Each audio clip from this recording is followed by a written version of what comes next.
you think this team, I mean, is going to win the gold? Because anything less than that is considered a huge disappointment.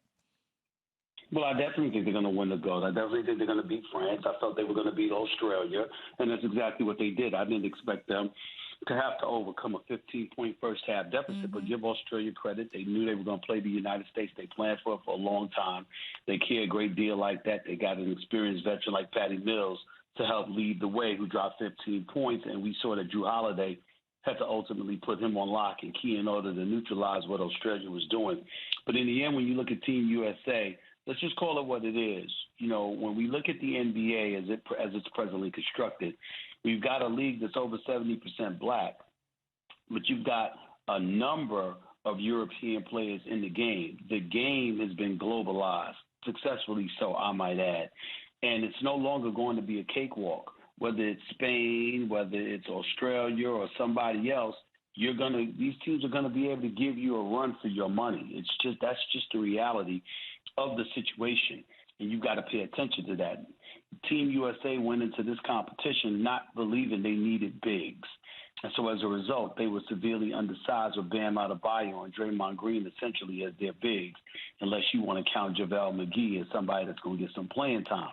In the end, it still comes down to Durant. It comes down to the Drew Holiday. It comes down to an ability to defend on the perimeter, to make perimeter shots, and to be stars. And I'm of this mindset that even if we lost, as bad as that would be, my whole point is I don't believe that America has dipped in terms of its quality of athletes and what have you, that the only way you go to the Olympics is to send the best of the best, to put LeBron out there, to put all your top American players out there. I think there are enough stars in the NBA that if they're committed, they should be able to go on the international stage and still beat anybody.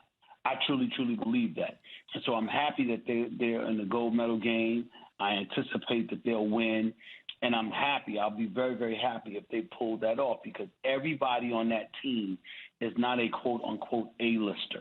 But I have never believed that Team USA needs to do that in order to win gold.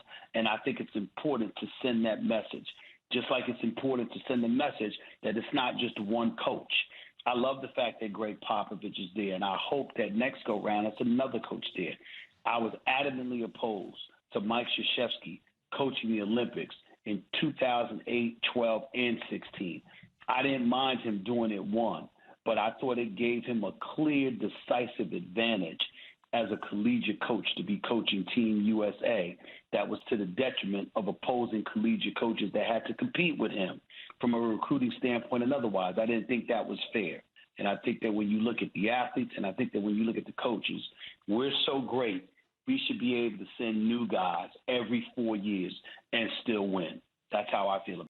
USA wins, and we were just talking about this column that Yahoo put out saying it's time to blow this whole thing up. Get college kids in there, get amateurs in there, that people will wrap their arms around it a little more, because right now the expectation is if Team USA doesn't win gold, it's a disappointment. What are your initial thoughts on hearing that? No way. The level of Olympic basketball is spectacular.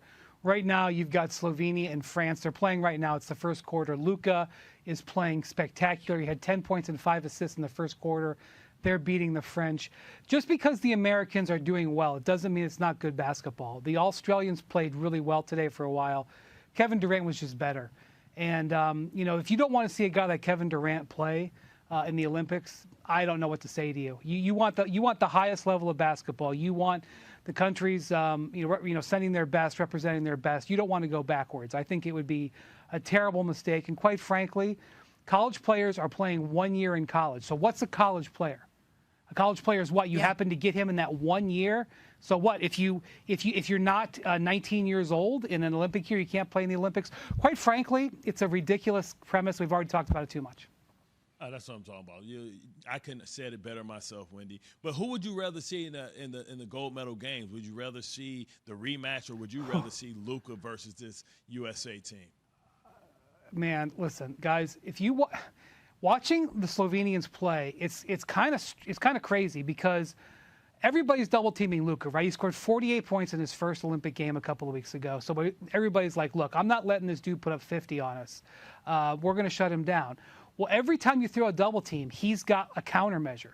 If you come from the right, he knows where to go to the left. If you come from behind him, he knows to go right. You know, he knows where to throw a bounce pass. He knows where to throw a lob. He knows who's open at the three-point line. He knows who's open at the mid-range. I mean, he is like a surgeon out there. And the French, who are a really good team, are having difficulty handling it. He's eating them alive right now. Now, it's only the first quarter.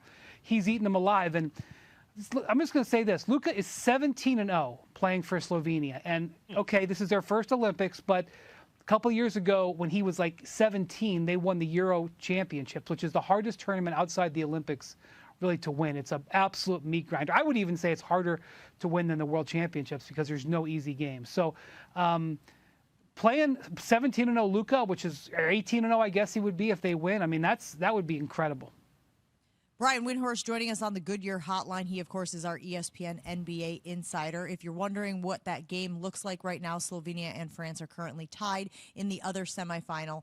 The winner of that game will take on the USA squad in the gold medal match. All right, let's go back stateside, Brian, because obviously a flurry of free agency moves over the last few days, and we're really interested in the battle in the East. The Heat have bolstered their roster in a very short time. Where do you think they rank now amongst the teams in the East? Yeah, I mean, I think they're obviously right there. I mean, it's hard to look at Milwaukee and Brooklyn and say that the Heat are neck and neck with them. They've made some really good moves, and they're going to be rugged defensively. I mean, we're in an era right now on offense where it's just total gas. I mean, if you look at what the Bulls are doing, the Bulls have assembled a team that is basically all offense. I mean, Lonzo Ball defends a little bit, but that is a straight offensive team.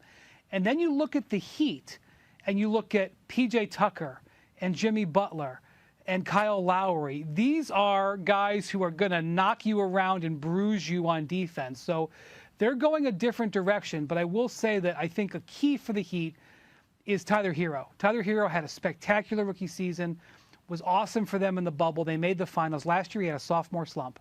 And so they need that differentiating talent in Hero. I mean, it's obviously not all going to be on him, but if he can elevate his game and become the borderline all-star that he showed as a rookie, that would be a huge difference maker for them. Now, yesterday LeBron was in his feelings again. He was talking about all the dollars and talking about keeping that same energy, but then he took it down. What do you think are any other concerns about the age of the roster? Are they warranted or are they just hot gas? I'm not worried about the age of the roster. I mean, some of these guys actually fit pretty well. And by the way, they signed 3 guys in their 20s. So, I mean, I know they're old, but they do have some young guys.